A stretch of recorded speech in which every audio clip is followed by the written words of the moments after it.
Ramco cement ఫ్యాక్టరీలో భూములు కోల్పోయినటువంటి రైతులకు నష్టపరిహారం ఇవ్వాలని సిపిఐ రైతు సంఘం నాయకత్వంతో చర్చలు జరిపారు. ఈ చర్చల్లో అనేక మందిని రైతులకు సంబంధించిన భూములు కూడా కొంటామని హామీ కూడా ఇవ్వడం జరిగింది.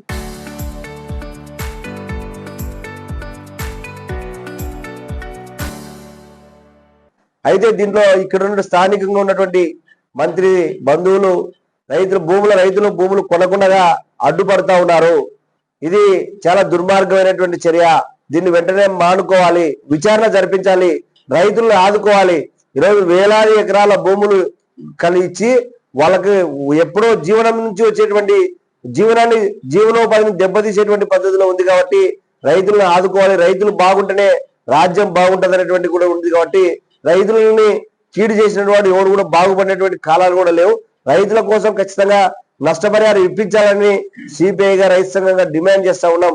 రైతుల భూములు చేయకపోతే ఈరోజు మేము గడువిస్తా ఉన్నాం. ఈ నెల 23వ తేదీన లోపల రైతుల భూములు పరిష్కారం కాకపోతే 23వ తేదీన పెద్ద ఎత్తున కూడా ఈరోజు అక్రమంగా మైనింగ్ పాల్పడతా ఉన్నారు, అక్రమంగా భూములు అమ్ముతా ఉన్నారు. ప్రభుత్వ భూముల్ని బంధువుల పేరు మీద ఎక్కించుకొని ఈరోజు విచ్చలవిడిగా సొమ్ము చేసుకుంటా ఉన్నారు. పట్టా భూములు రైతులు జీవనం చేసేటువంటి భూములు ఆ రేటుకి ఇవ్వాలనేటువంటిది యాజమాన్యం మానుకోవాలని చెప్పేసి తెలియజేస్తా ఉన్నాం. మమ్మల్ని ఎన్ని అరెస్టులు చేసినా రామ్కో సిమెంట్ ఫ్యాక్టరీ 23 రైతుల సమస్యలు పరిష్కారం చేయకపోతే ముట్టడిస్తామని హెచ్చరిస్తా ఉన్నాం.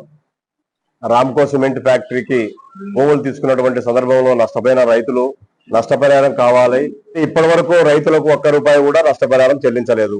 అధికారులు గాని కలెక్టర్ గాని దాని మీద స్పష్టంగా ఫ్యాక్టరీ యాజమాన్యం ఉన్నారో వాళ్ళతో మాట్లాడి రైతులకు నష్టపరిహారం ఇప్పించే దాంట్లో జిల్లా కలెక్టర్ గారు సంబంధిత అధికారులు విఫలమయ్యారు. మరోసారి రామ్కో సిమెంట్ ఫ్యాక్టరీ గేట్ తలుపులు తడతాం.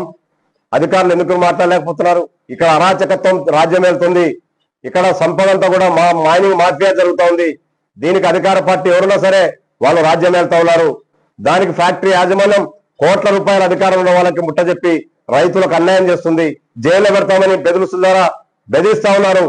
ఇది రాజ్యాంగ విరుద్ధం, చట్ట విరుద్ధం. ఫ్యాక్టరీ యాజమాన్యం ప్రభుత్వ అధికార పార్టీ దానికి కారణమవుతోంది. సందర్భంగా హెచ్చరిక తెలియజేస్తా ఉన్నాం. Local to global news at your fingertips. మీ చేతిలో ఒక ఆయుధం. Download Raw TV app. Media legend Ravi Prakash is back.